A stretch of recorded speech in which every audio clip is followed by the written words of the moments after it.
The stage is set in Akron, Ohio, where almost 500 Soapbox Derby competitors have gathered from across the country and from all corners of the globe to suit up, jump in, and race down the biggest stage their sport has to offer.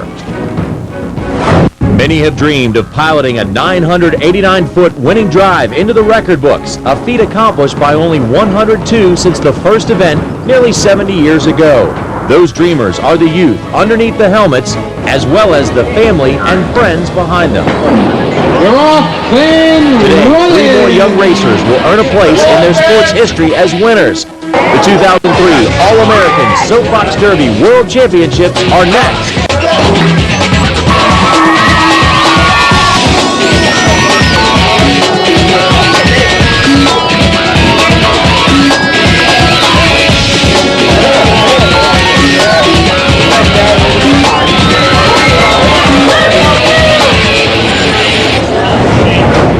When it comes to this type of racing, it doesn't get any bigger than Akron. Think about it. The kids that are competing here, the families, this is their Daytona 500, Indy 500, or the 24 Hours of Le Mans, all rolled into one. This is the race, the ultimate. When you think about the fact there are nearly 500 kids here competing at 4 different levels of competition, you won't believe the stories that are floating around the garage area here today. What these kids and their families have gone through is unbelievable. It's definitely the big one, and we're going to be right here in the middle of it. Hello everybody and welcome to the 66th running of the All-American Soapbox Derby. I'm John Roberts alongside of General Manager and Historian for the Soapbox Derby, Jeff Iola, and we'll also be joined by Jeff Hammond, who's roaming the pits for us. Now Jeff, what about this event is so special? What makes it so big? Well, it's so neat because these kids back home, they build their cars, they put them together, they go race in their local race. If they're lucky enough to win, then they get to come to Akron. If they didn't win, they can race in rallies, and if they get enough points there, then they can also come to Akron to race for the World Championships. And this week they started out, they had a big welcoming, they had inspection, they had a trial run. They got to do some other events in Akron, and now they're going to get ready to go down in the parade and start the first heat. 432 champions. All right, there's a lot on the line today, and we're getting oh so close to the racing action. Here you see the parade of racers going through opening ceremonies. We have a lot in store today. We'll have a visit from some Winston Cup stars, and of course, some great racing action. So stay tuned. We'll be right back.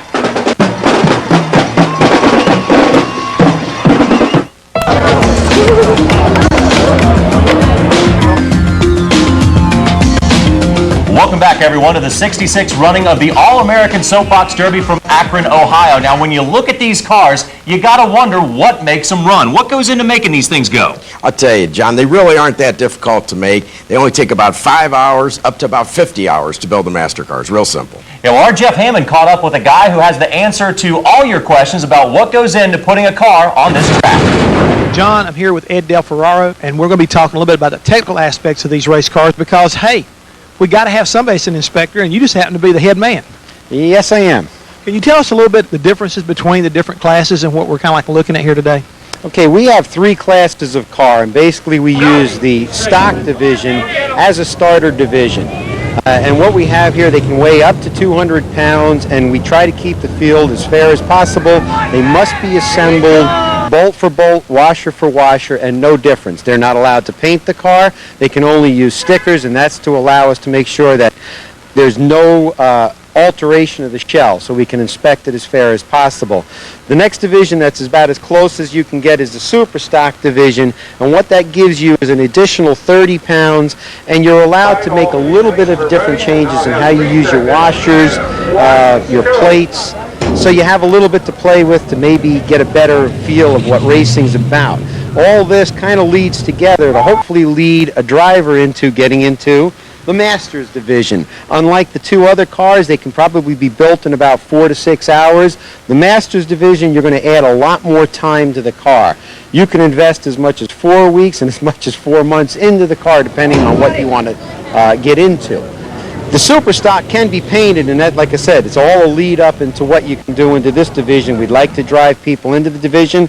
Hopefully we'll get it to grow. Some people shy away from it because of the complexity. We're working on a lot of ways to make it simpler so that we can draw people into it, because it is a lot of innovation that you can put into a car.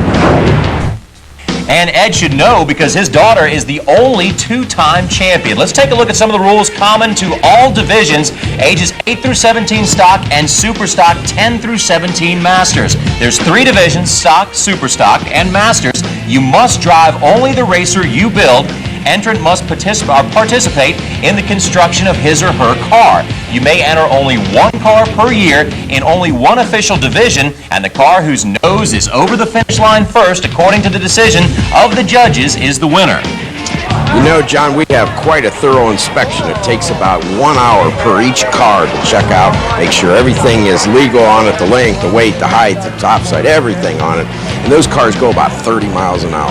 All right, it's just like any other part of racing, any other type of racing, where you have to have that inspection first to make sure the playing level is equal. The playing field, rather, is level.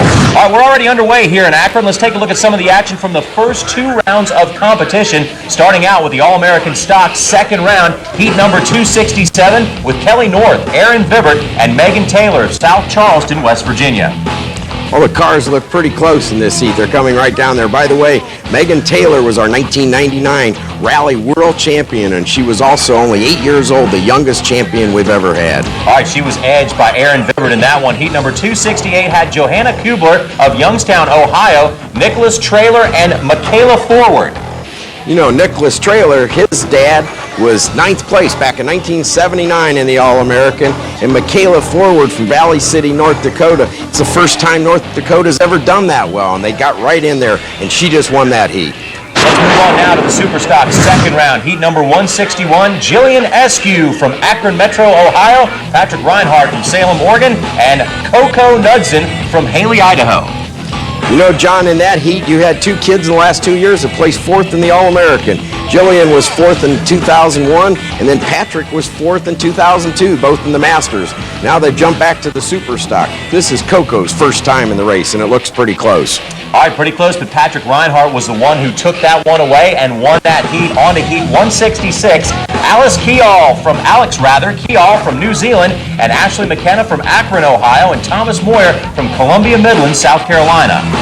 You know, this is the first time New Zealand's been back in the race in 20 years. They raced back in 1983. It was the only year they ever did, and they already won a heat. That's pretty good. And, of course, Akron, they're always winning a couple heats here. And the champion, Thomas Moyer from Columbia Midlands, he's the one that won that heat. What a close one. All right, the Masters second round. Heat number 19 featured Nathan Washburn from Bristol, Connecticut, and Jason Garber from York, Pennsylvania. You know, Nathan's dad, Stevie Washburn, was our 40th world champion from Bristol, Connecticut, back in 1977. And Jason Garber went on to win that heat number 19 in the Masters second round. Here's heat number 24, Jenny Rodway from Youngstown, Ohio, and Sarah Bowen from South Charleston, West Virginia. Here's 2 really fast cars that have been racing real fast all summer. And they did really great, and it was a real close one, but Sarah Bowen did win out over Jenny. Well, there's a lot more racing coming your way at the 66 All-American Soapbox Derby. Stick around, everybody.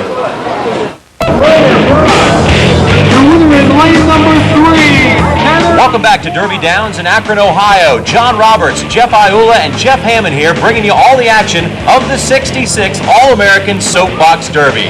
Now, our Jeff Hammond always knows where to find the best seat in the house, and he found it up in the air. Hey, John, look up here, buddy. I know I shouldn't have done this, but I kind of snuck out. I'm going to take me a little ride here in the Goodyear blimp. You know, when you come to Akron, home of Goodyear, how can you pass up an opportunity to take a ride in the Goodyear blimp? This is a really exciting little part of our trip today. We're high above right now. Beautiful day here. See all of Akron, see the race crowd. I mean, they've got a great crowd down there. They've got a lot of celebrities here. But to me, getting an opportunity to take a blimp ride is a once-in-a-lifetime. Just like for these kids coming here and running this race, it's a once-in-a-lifetime opportunity for them. I'm really enjoying it. All right, well, Jeff Hammond gets to have all the fun, doesn't he? Let's go to some racing action right here with the Rally Stock semifinals and heat number 718. It's Kobe Garnhart from Winnebago, Illinois, Candace Smith from Fredericksburg, Virginia, and Jacob Machachos from Rochester, New Hampshire. You know, Jacob's mother was the pretty Carol Ann Sullivan that won the All-American in 1982. And he's trying to outdo his mother and be a champion today just like she did. Your middle car is getting a little over in the other lane, Jeff. He sure is. I don't know what's... Oh, it was close, though. Very close right there, but in the end, it's Kobe Garnhart from Winnebago, Illinois that won that section right there. Let's go back up to Jeff Hammond. I'm just noticing right there that this is a pretty good sized blimp and that's full of a lot of hot air. How in the world do you get this thing blown up? Daryl Waltrip. DW did this? Yes. Hey, I knew it was full of a lot of hot air, but I didn't realize it was this much. But Daryl, hey, I appreciate the ride, man. Jeff Hammond with more hard-hitting information there for us. Let's move on to the Rally Superstock semifinals, Heat 618. It's Aaron Leventine from Monroe, Wisconsin, Zach Bull from Stowe, Ohio, and Aubrey Benner from Pottstown, Pennsylvania. You know, the two of them, Zach Bull and Aubrey Benner, are both 17 years old. And last year, Zach was 8th in the All-American in the Superstock. Looks pretty close. They're all following the line pretty well. Zach's a little bit to the left. The other two are right down the middle of the lane. What a close one. All right, most of the heats we've seen today have been close. Zach Bull takes that one. On to the Rally Masters semifinals, Heat 515. And here we're looking at 3 competitors, all from Ohio. It's Garrett Brown from Atwater, Andrew Heights, and Alexis Rhodes. You know, Alexis, this is her 4th time to the All-American, and she's been doing a little better each year, and this year she looks like she's doing real well. Garrett Brown, he's been here a couple times, so is Andrew. Now, Jeff, as they passed the camera right there, it looked like everybody was about neck and neck going down the track. They sure do. Looks like right now lanes 2 and 3 are pulling out just a little bit. I think it looks close. It looks like lane number 3. And it's Alexis Rhodes. Let's go back now to Jeff Hammond, who has a word about wheels. John, just like it is in Winston Cup racing, you know that somebody has to take care of the tires and wheels. And this time, Bruce Sutphin, along with the Remington Plastics right now, they've been responsible for making the wheels that are being run here at the Derby this year. And got you a black wheel with Goodyear on it. Looks really good, Bruce. Thank you. There were a little problem with the decals, putting them on, but other than running black, you know, we've been running white for years and years and years, and Goodyear wanted to do something different to make them look a little bit more like NASCAR.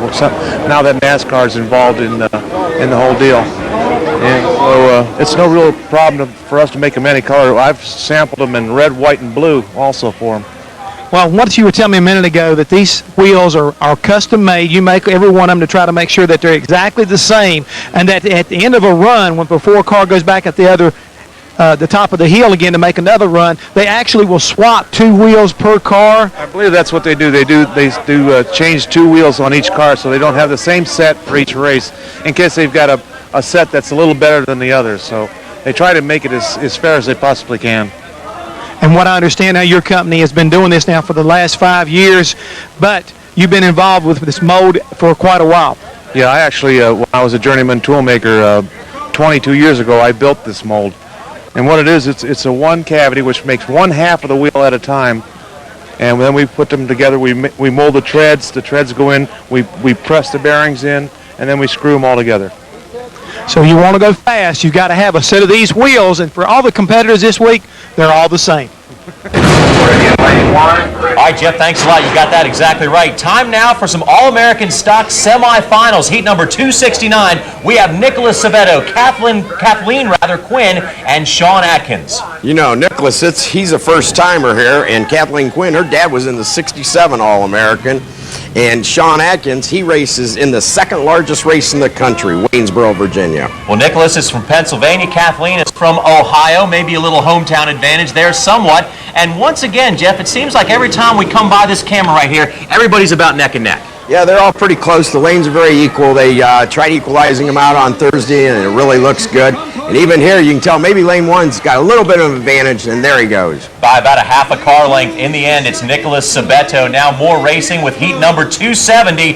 And here we have Pennsylvania represented twice, and Florida. It's Daniel Vogel from Souderton, Pennsylvania, Robbie Harding, and Holly Thompson from Erie, Pennsylvania. You know, Jensen Beach and Erie, they've both been in the top 9 a couple times and all, but Souderton, PA, they've never been in, and now they're going for the World Championship. Looks pretty close, about a third of the way down. Everybody here taking about the middle of their lane.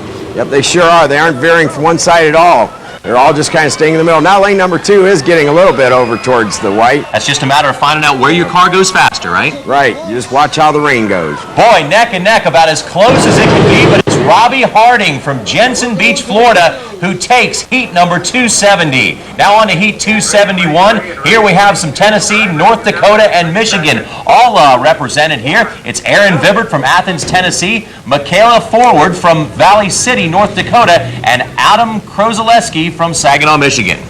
You know, Athens, Tennessee just placed a couple years ago, the first time they ever had. In Valley City, North Dakota, it's the first time North Dakota's ever been in the top 9. They're really excited by it. Saginaw, they had the world champion back in 1991. Good old Paul Greenwald. As close as they can be at the middle part of the run. Couple of guys moving left and right, trying to get a little bit more speed out. Once again, very close. A photo finish, actually.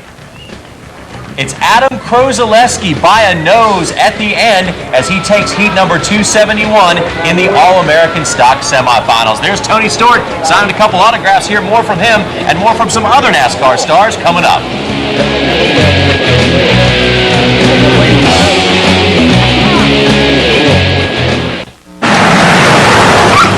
Welcome back, everyone, to Akron, Ohio, and the 66th running of the All-American Soapbox Derby. This is a family affair, and earlier, our Jeff Hammond caught up with one young lady who knows racing fashion. John, you won't believe this, and you always hear a lot about drivers' uniforms and how they got to look stylish and everything like that. Looky here at Jessica McDonald from Racine, Wisconsin. How about this for a driver's uniform? I think old DW would look good in a pair of those, don't you? Those lips right there, but she's thinking about victory right now and that victory kiss down in Victory Lane. If you can imagine that right there. Now, Jessica, you've been racing quite a while, right? 6 years. But this is your first year in the Masters division? Yes. Last year I was in a super stock. So how's your chances here today? You think you got a pretty good shot at them? I hope so, but very slim. You think experience so will help you out, though? I mean, because you have been here at Akron before, so, you know, there's a lot of pressure that goes on to racing here. I believe most of it's the driving, so if I can drive well, hopefully it'll turn out pretty good. Do you have a driving coach? I know a lot of the kids come here and they have coaches that kind of give them ideas of what they need to do as far as steering their car down the track. Is that the case with you? It's my dad. He keeps saying, like, go left or go right or straight down the track. And he tells me which way because sometimes the hill curves. So he tells me to go veer left or right, depending on which way the track goes. So it goes to show you right now, track knowledge is just as important here at Akron as it is any place else, any kind of racers race, but I still say I love the uniform. John, maybe you look good in a pair of those. Jeff, I don't think so. You won't see me in some anytime soon. If you look around this competition, there are a lot of young ladies competing. In fact, 45% of the competitors are females this year, and it's something they like to call girl power. We're off and running!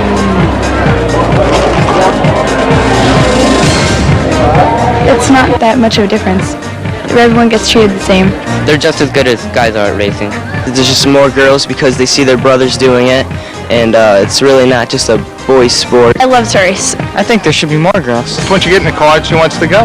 I think it's pretty much fair, but I think a girl needs to win world champion this year, so their picture could be up there. Girls are going down. Once they get in that car, they're the same. Yeah, I'm not scared. When we were back at our local race, this boy was like, I can't lose to a girl, and I beat him, so. Watch out, guys. You got competition next to you.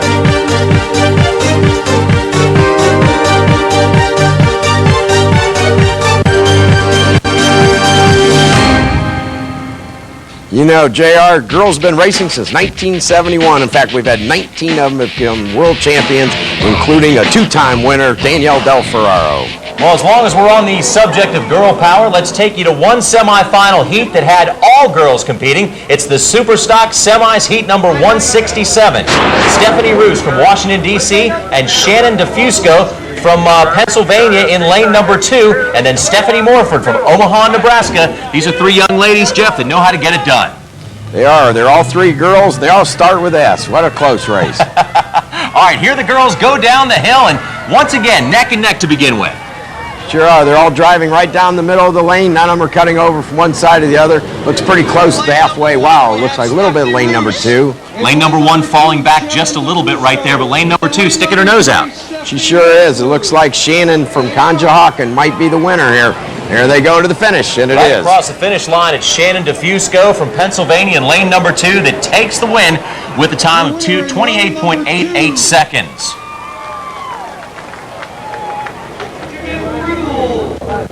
More Superstock semifinals. Heat number 168 has Patrick Reinhardt from Salem, Oregon, William Pittman from Long Island, New York, and Benjamin Riddle from Kansas City, Missouri. Jeff, we got a good differentiating differentiation rather, in the country represented there. We sure do. You know, Salem and Kansas City's been two of the fastest cities the last 10 years. They both won the World Championship and placed quite a few times. Long Island, they have not been in the top 9 since 1938. About as close as they can be at the midway part of the racetrack, and here they come down to the final stretch.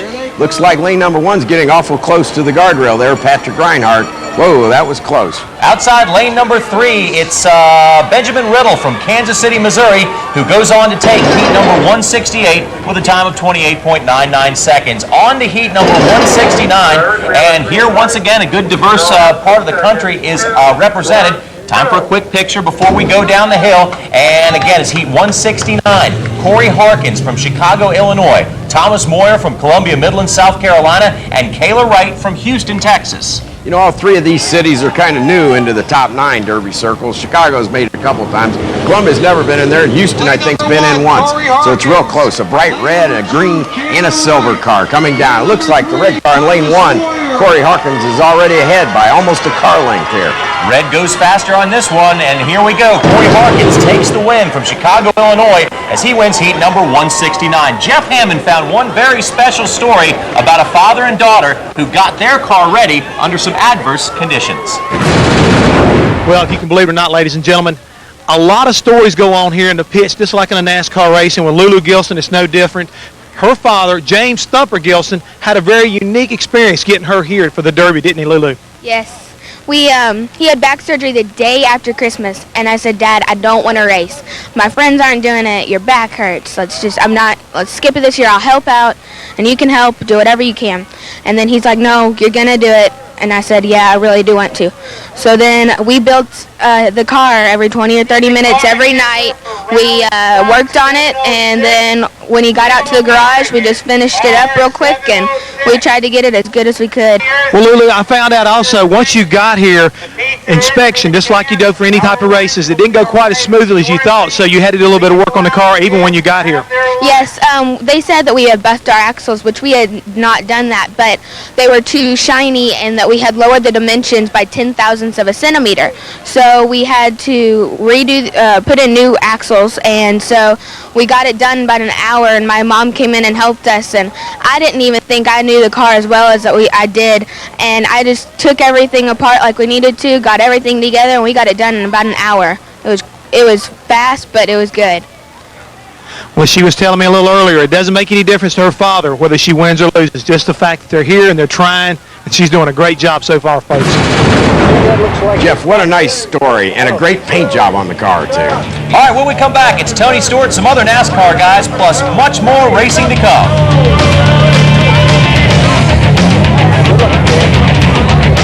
Taking place the week of the All-American Soapbox Derby, there were several fun-filled outings during the days leading up to race day. Among them, a night out at the ballpark to see the Akron Arrows in action, and a day at Six Flags Amusement Park where this year's racers got a ride or two of a different type. It was awesome! Welcome back, everybody. John Roberts along with Jeff Iula and Jeff Hammond here in Akron, Ohio at the All-American Soapbox Derby. There are 20,000 fans here, and among them, the 2002 Winston Cup champion, Tony Stewart, and earlier he spoke with our Jeff Hammond. Well, we've caught up with last year's champion, Tony Stewart. And Tony, I know you've just been here just for a little while so far, but pretty impressive as far as these race cars, aren't they? Yeah, I'm kind of nervous standing up here by the starting line. These kids are all having a good time. I'm more nervous than they are, and I'm not even driving anything up here today, but it's pretty impressive to see how much work really goes into these cars. It's something that looks like it's a neat program. I've never, ever been a part of it, but, kind of wish that when I was a little younger I would have done something like this. Well, I'm not too sure that these kids would necessarily agree because, again, as many times you've won and everything else you've gone into, I wouldn't be surprised that if you'd have been around and driving these kind of cars, you probably would have won in them.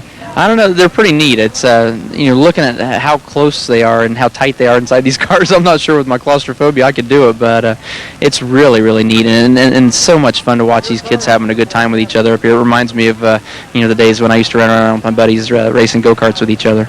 I think probably the neatest thing about it, too, Tony, I think we got to kind of like pop your sponsor, Home Depot, jumping in this year and being a big supporter of the Soapbox Derby. And I know they got a couple of the kids that qualified with some of the cars that they were able to donate, the kit cars, and that's got to mean a lot to you because a lot of these kids really look up to you. I talked to them earlier, and they're all, you're their hero, and having you here today has got to be a big inspiration for all of them. Yeah, it makes me really proud of Home Depot's involvement here. To give out all the kits that they gave out, and get kids involved in soapbox racing. It's neat. I mean, it's neat to see everything that Home Depot does, not only from the Kaboom program, building playgrounds, but now they're getting kids involved in racing. So I'm really excited about that and really proud of them. And they never cease to amaze me. I mean, every time I think they've done everything that they're ever going to do through sponsorships, they always do something even more that makes me even more proud to be associated with them. So pretty excited to be here representing them today.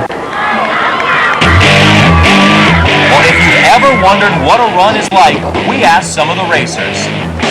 It feels like a roller coaster. I can't remember anything that's going through my mind. You just gotta drive straight. It seems quicker than it really is when you're racing. It seems like it's only 10 seconds. You gotta be fast. It's pretty nervous. Sometimes you do get a little nervous, but you get kind of used to it. When I first started racing, I got really nervous and but I got used to it now.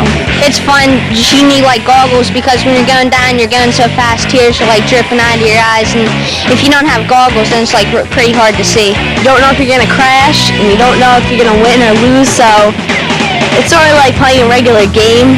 It's a competition, and I'm just here to win. You make one mistake, you're basically done. Well, folks, stick around. There's a lot more to come as we take a look at Ducky Downs. We got the NASCAR celebrity race and, of course, more racing action. Nearly 70 years of racing tradition rest in the All-American Soapbox Derby Hall of Fame. In times of war, in times of national crisis, one thing remained a constant: the annual running of the All-American Soapbox Derby.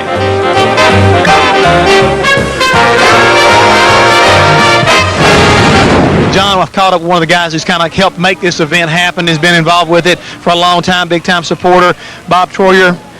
Bob, this year they're going to induct you in the Hall of Fame, but you're also part of the Board of Trustees. I mean, what does the Derby really mean to you, and what does it mean for this community? Well, the Derby means to me personally the opportunity to work with a great group of people. I've been involved since 1967. I've seen the highs, the lows, and fortunately more highs than lows. But the people are the constant. The people are great. Every year, the reason we keep coming back here, of course, is for the children. The times may change, but the children never change. I've been doing this for 35 years, and they're still great kids, and it's the reason we're out here today. Well, one of the things I was noticing when I was up in the pit area earlier today, all the kids are acting like kids. They're having a big time up there, but as they start down the hill, the way their faces change, how serious they get, and they get very, very, very competitive. Everybody does. They do. It's a great sport for them, and it is one of the things they learn here is how to compete, and how to compete with good sportsmanship is what we're trying to teach them. Not only how to put the car together, how to stick to the project and get it done, but how to compete, how to win effectively, and how to lose effectively. That's why they're here. Well, John, all I can say about that right there is maybe we need to get some of our NASCAR guys and bring them down here because, a little sportsmanship would go a long way in NASCAR right now.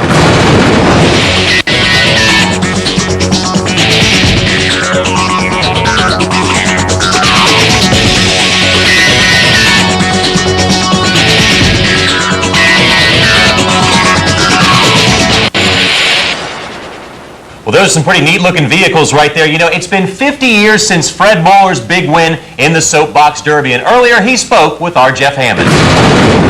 Well, John, as you can hear in the background, there's still a lot of noise from the crowd. The race is still going on. We caught up with a gentleman right here who won 50 years ago. This is Fred Moeller, right here, 1953. 1953, I won the national here at Akron.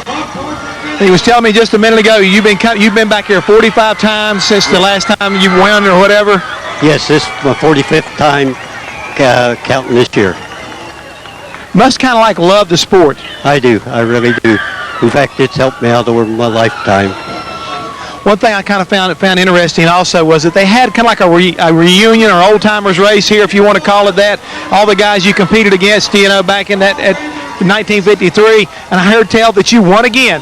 Yes, I did. I came in first, and each one placed the way they did 50 years ago. That's pretty incredible. Was it kind of good to see the guys once again? Oh, yes, because they're two brothers, and I hadn't seen them like 48 years. And I met them when they arrived at the airport, when they was checking in. So I spent the last 2 days with them, showing Akron and so forth. All right, Jeff and Fred, thanks a lot. Jeff, that's a pretty interesting story right there. Yeah, it sure was. You know, the Derby's rich in history and tradition and everything, and it started way back in Dayton in 1933, 70 years ago. And in 34, the very first world champion was also from Muncie, Indiana, just like Fred. His name was Bob Turner. And we've had champions ever since then. It's just got more exciting. We've had a lot of famous celebrities. Two guys went on and really became well-known. One was Ronald Reagan, and the other was Richard Nixon. And there's a young Fred Moeller with his mom and dad, Ernie and Margaret Moeller, right there in the winner's circle. Proud moment there. Stick around, everybody. Still to come, Masters semifinals and also the NASCAR celebrity race. We'll be right back. Welcome back, everybody. There's the Wisconsin gang cheering on their favorite drivers. We have 3 more heats of the All-American Masters semifinals, and then we move on to the finals. But first, we've caught up with some of the NASCAR guys as they get ready. Man is no stranger to close finishes is Ricky Craven. Ricky, you're here at the Soapbox Derby. Have a lot of close finishes here. Oh, you're right. This is incredible. I remember last year coming here for the first time. The finishes were incredible. Every one of the races were exciting. And you see the same enthusiasm, determination, excitement in these youngsters as you do in a Winston Cup race every Sunday. It's really a treat for people to come here. Well, in a few minutes, I think we'll get an opportunity to see you and I think Joe Nemechek as well as Tony Stewart go down the hill. So can we expect victory? You can expect, well, there's always the potential for controversy. You know, the 3 of us here and all of us not wanting to lose, but it's just fun to be here. I mean, again, it's a special place, and glad that Tony was able to make it, and Joe.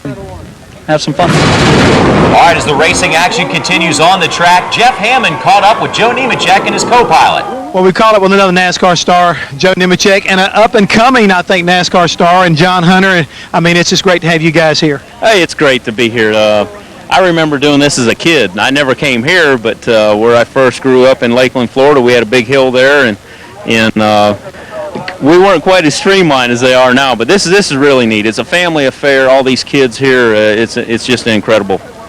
Well, John Hunter, what about it, my friend? Are you going to be able to drive one of these little soapbox derbies one of these days? Probably. Probably. But today, I think you're going to ride with Daddy here in a few minutes in a challenge race. Is that going to be pretty cool?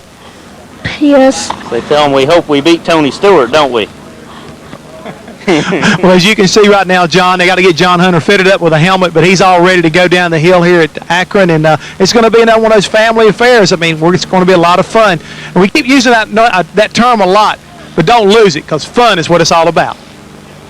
All right, Jeff Hammond, you got that exactly right. Fun is what this is all about, and this right here is the Masters semifinals. As we see heat number 28, Jason Garber from York, Pennsylvania, Lee Harris from Northeast Ohio, and Caitlin Hedges, also from Ohio, from Lancaster. It's a pretty close race, you know. Lee Harris's car is what we call an optional Scotty. Much easier to build than the other two. She's hanging right there with them. It's fairly close. Looks like Caitlin's a little bit ahead in lane number 3. Lane number 3 takes it, moves away. It's Caitlin Hedges in the 24 car, heat 28, goes to the Lancaster, Ohio driver with a time of 28.66 seconds. Let's move on now to heat number 29, Jason Niewoyd from Detroit, Michigan, and Anthony Marulli from Rochester, New York, Sarah Bowen from South Charleston, West Virginia, all vying for a shot and moving on to the next round. Sure. Jason's uncle got 9th in 81, and Anthony Marulli, his car 35s, won the All-American 3 times. Uh-oh, we got a little problem in lane 1. Oh. Lane 1 just kissed the guardrail, but he kept going. Jason did. I'm afraid that's going to really hurt him as they're getting down this stretch. Looks pretty close between lane 2 and 3. I think lane 2's coming out a little bit. Sarah Bowen's giving him a heck of a shot from South Charleston. All right, as we heard earlier in the show today, there is no room for a mistake. One will get it for you. Lane 2 takes this one. It's Anthony Marulli from Rochester, New York. On to heat number 30, Chris Paulson from Kodiak, Alaska, Kyle Raver from Wayne Holmes, Ohio, and James Kimball from Rockford, Illinois, going to battle it out to transfer up for last spot. You know, it's really neat that Kodiak's in the race. They've been in the All-American about 3 years now. It's the first time they've ever placed. They're going for the top 9. That's great. James Kimball won the NDR championships last year, and Kyle Raver, this is his 2nd time to Akron. All right, take a look at this group right here. Almost wheel to wheel as they come down towards the end of the track. Hard to tell who's going to get this one. Looks real close, but I think it could be lane 3. Lane 3, James Kimball from Rockford, Illinois, 28.62 seconds as he takes heat number 30 from the third lane position. Now it's time to have a little fun. It's time for celebrity racing, and you know everybody in this crowd, if it's a little shaded, it's going towards that guy in lane number 3. That's Tony Stewart, Joe Nemechek, and Hunter in the middle, and Ricky Craven, no stranger to close NASCAR finishes, in lane number 1. Looks like lane number 2's kind of hanging behind. I think with that co-pilot's probably slowed him down a little bit. And there is no stopping Tony Stewart. Looks like other racing series we've seen him run. Sure does. The Home Depot man is way out ahead in this race. Ricky Craven's driving a little erratic, but he did get second. And it's Tony Stewart by almost 2.5 car lengths, and that's about as much as we see Tony usually win the NASCAR Winston Cup races. Oh, Ricky just decided to try to bump into him, I guess, at the bottom. He was aiming at you. As long as we're making it look like NASCAR races, let's go all the way. All right, Jeff Hammond caught up with Tony Stewart. Well, Tony, it looks like I said earlier, it doesn't seem to matter right now whether it's Soapbox Derby cars or Winston Cup cars or dirt cars, so you're able to pull off a victory here today. How was that? That might be a bigger win than the Daytona 500. I don't know. That was pretty cool. That's I'm telling you, for an 8-year-old kid, that's a pretty intense ride down there. I mean, it's going pretty quick down there at the end of the bottom of the hill there. So that's a pretty neat experience. That's a chance of a lifetime for us now. Now, you were talking to me earlier about the way the car drove and things like that. How do you do it? Well, how did that feel coming down through there? Did you find yourself trying to drive it, or did you let the car have its head? Well, I was listening to my coaches up there. They said they kept preaching butt back. So they said get my butt down and get my butt as far back as I could get it in the car. So I couldn't even reach the brake pedal till I got through the box there, but just tried to do everything they told me, and they said just kind of let it kind of hunt and find its way, kind of like what we do at Daytona for qualifying. In all reality, you kind of let the car go where it wants to go. He said just make sure you stay in your lane. So I tried to steer it the least amount as possible, like he said. But I'm telling you, for young kids like this, I mean, to concentrate that hard and try to make such little adjustments as what they have to make in 980 feet of track, that's a pretty intense ride. Well, Tony Stewart made it look easy as usual, but I'm glad he was doing it instead of me. John? Well, despite one post-race incident of bump drafting, everybody had fun at the celebrity race, and when we come back, the moment of truth, the champions will be crowned. Welcome back, everybody. Now, the moment we've all been waiting for, the crowning of the 2003 Soapbox Derby champions. And Jeff Iola, you were once one of those competitors out there. Tell us a little bit about what goes through a kid's mind before he goes to make that championship run. Well, you know, that was a few years ago, John, 1966 to be exact. But I'll tell you, it's the most exciting 29 seconds in their lives going down that hill for the final heat. Well, let's take a look at what states the winners have come from over the years. You'll see one state in particular kind of dominates. It's 5 from Oregon, 8 from New York, 11 from California. Indiana has 15 champions, but Ohio, a little home state advantage, they have 22. So now it's time to actually crown some championships. We begin with the All-American Stock Finals between Nicholas Sabeto from Newcastle, Pennsylvania, Robbie Harding from Jensen Beach, Florida, and Adam Krozaleski from Saginaw, Michigan. And I can imagine, Jeff, there is all kinds of butterflies flying around these kids' stomachs. Sure is. You know, if you notice, all 3 of them are boys, 2 white cars and a blue one in the middle. They're all 3 rookies. And in fact, Nicholas, it's the second time he's ever raced in any race before. All right, down the track they go. Lane 2 fading back just a little bit. It looks like the advantage is going to the first lane, and Nicholas Sabeto from Pennsylvania. Let's see if he can hold on. He makes it to take the checkered flag. Champion of the Stock Finals, Nicholas Sabeto from Newcastle, Pennsylvania. On to the Super Stock Finals. It's Benjamin Riddle from Kansas City, Missouri, Corey Harkins from Chicago, Illinois, and Shannon Fusco from Conshohocken, Pennsylvania. It looks pretty close from a third of the way down. It looks like maybe lane number 1's catching a little bit. It's hard to say. It's pretty close. Lane 2 is going over towards the side. Lane 3 right down the middle. From here, it looks like they're getting down towards the finish line. It looks like it will be Corey Hawkins from Chicago, Illinois. The first time Illinois has ever won the All-American. Jeff Hammond is with our champion. This is Nick Sabeto and his mom. And congratulations, young man. Thank you. Thank you. This has been absolutely amazing for us. So many friends, everybody's just so behind you here. It's been amazing, huh, babe? Yeah. Felt great.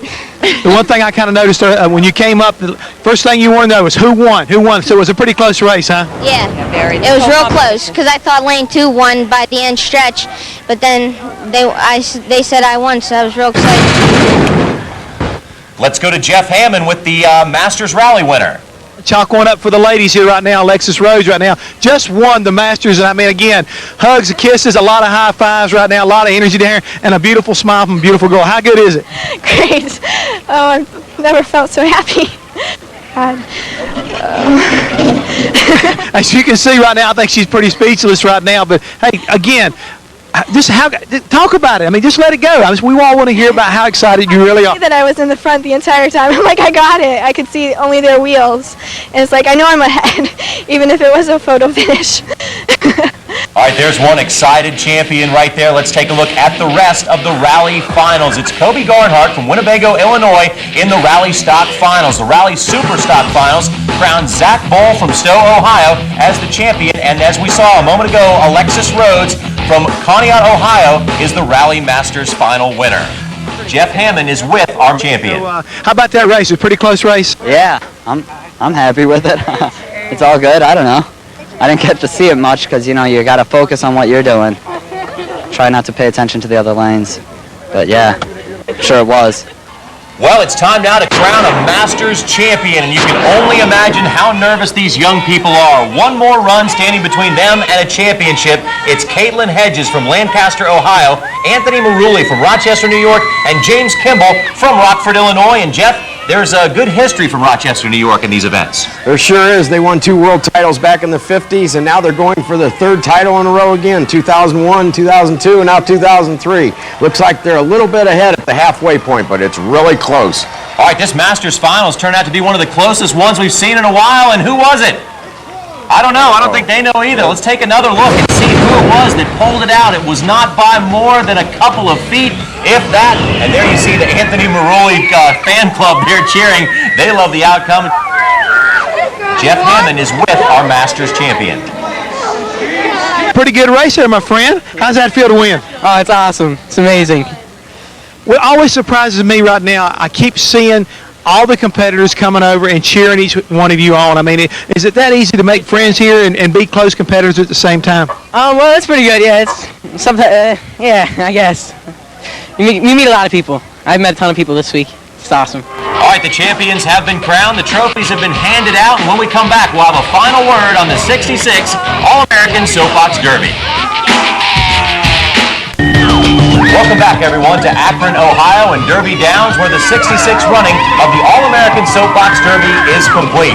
Let's go back down once again to our reporter, Jeff Hammond, for a final thought on today's action. Well, John, I can tell you right now, from my viewpoint, it doesn't get any better than this right here. To see young men and women coming out and competing like they're doing today, having the fun they're having, but at the same time, I saw something that is so refreshing: sportsmanship, excitement for one another, and the ability to get out, and even though you lose, to walk over and hug your competitor and feel like you've won. Truly, this is a no-lose situation. Everybody wins. Let's say that again.